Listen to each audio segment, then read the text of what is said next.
This is Sherm Radio in partnership with Timber Media, Podcasters for India Inc.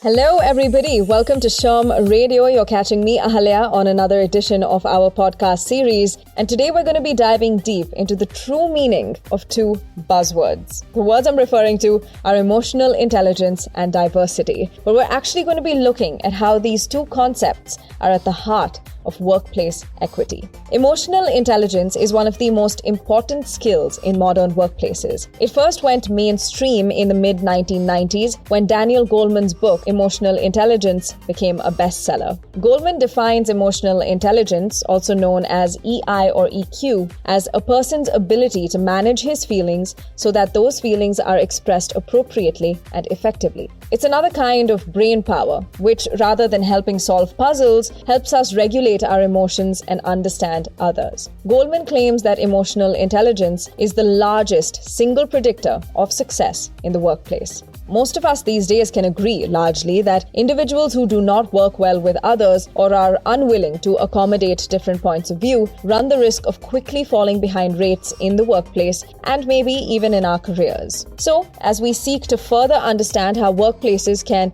evolve into places where equity and diversity are as prized as competency and success, it becomes all the more important to ensure that our best practices with regard to hiring, retention, even firing, actively avoid making our workplaces toxic or unwelcoming. Organizational psychologist, Wharton professor and best-selling author of Think Again, Adam Grant, wrote in a 2021 article that business leaders need to take a hard look at what they mean by best practices. He said, and I quote, "One of the things that scares me in a lot of organizations is how attached people become to best practices. They might have been the best at the time that you created them. What was best 5 years, 10 years ago may not be what's most productive today. The language of best practices creates this illusion that there's an end point, that we've already reached perfection, and so we don't need to change anything. What I would love to see more organizations do instead is to strive for better practices, to say no matter how good a practice becomes,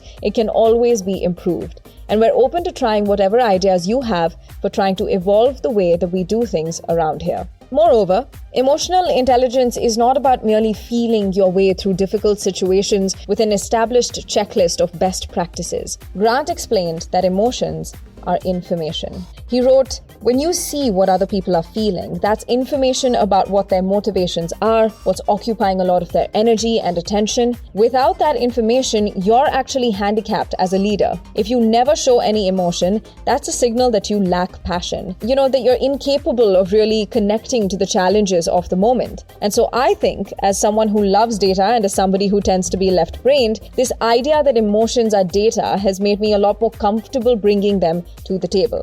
A Forbes article in September 2022 noted that as AI and robots bring massive changes to how work is done in the future, EQ will become one of the most essential soft skills. According to the piece by best-selling author Bernard Marr, the people who will be most successful in the workplace of the future will be those who cultivate soft skills that relate to how you think, work, and relate to other people. Another essential skill he highlighted was cultural intelligence and diversity consciousness. He described it as, and I quote, "having an awareness of diversity and the fact that workplaces and societies are becoming more diverse and being able to relate to others and work effectively with others from different backgrounds." And there are tangible benefits to higher EQ. People who possess high EQ have a better sense of self-awareness and superior regulation of emotions. They seem to possess the ability to understand others, demonstrate greater motivation, enjoy larger social networks, and even have higher incomes. The modern workplace connects us with more diverse people than ever before, so emotional intelligence is a vital tool for empathy, productivity, and success. Acknowledgement of the centrality of emotional intelligence to D&I success is an important step. As Goleman explains, if you see a star-performing team, you're seeing a very high group IQ. What predicts the actual productivity or effectiveness of a team is not the potential, that is the best talents of every person. It's how people are valued on that team. It's how people feel there's harmony, that we get along, that we surface simmering issues, that we take time to celebrate, that we know each person's strengths, and that we step aside when it's time for this person to come forward. In other words, that we are a team that has a high emotional intelligence. For a team to work efficiently and smoothly, the individuals in it have to feel comfortable enough to work with one another to cooperate on a regular basis. They also need to feel secure in a work environment where they understand each other and know that they are appreciated. These are intangibles that cannot be fulfilled by procedures alone. They require a level of trust only a high EQ team can provide in an authentic manner. Vanessa Druskett, an assistant professor of organizational behavior, wrote in an article for Harvard Business Review, "Our research tells us that 3 conditions are essential to a group's effectiveness: trust among members, a sense of group identity, and a sense of group efficacy. When these conditions are absent, going through the motions of cooperating and participating is still possible. But the team will not be as effective as it could be because members will choose to hold back rather than fully engage." She also noted that one of the most powerful norms for building a group's ability to respond to emotionally challenging situations is an emphasis on proactive problem solving. She inferred that a team in control of its own emotions refused to feel powerless and was eager to take charge. The Center for Creative Leadership identified 3 significant aspects where poor performance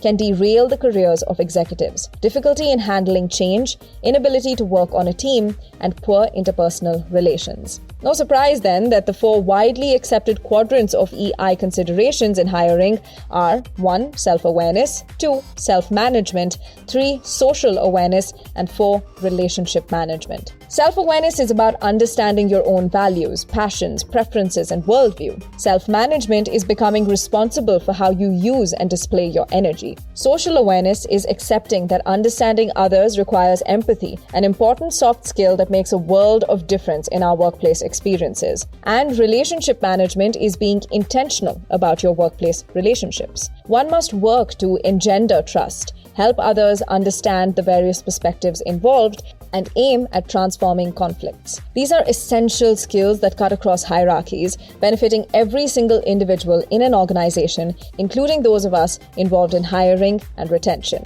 A study by professors with the University of Wisconsin-Madison titled "Emotional Intelligence and Diversity: A Model for Differences in the Workplace" concluded that organizations need to establish the behaviors they believe will enable them to achieve an organizational culture rich in purpose, accomplishment, meaning, and one that is strong in mutual respect. Such cultures foster environments where individuals and teams build and sustain strong relationships. They create connections across the organization in a manner that leads to improved results, and I quote, "a sense of belonging to something greater than themselves and the joy of finding meaning in their work." And what could be a better motivator than that? Thanks for tuning in to this edition of Sherm Radio. For now, this is me, Ahalya, signing off. I'll catch you soon. This is Sherm Radio in partnership with Timber Media, podcasters for India Inc.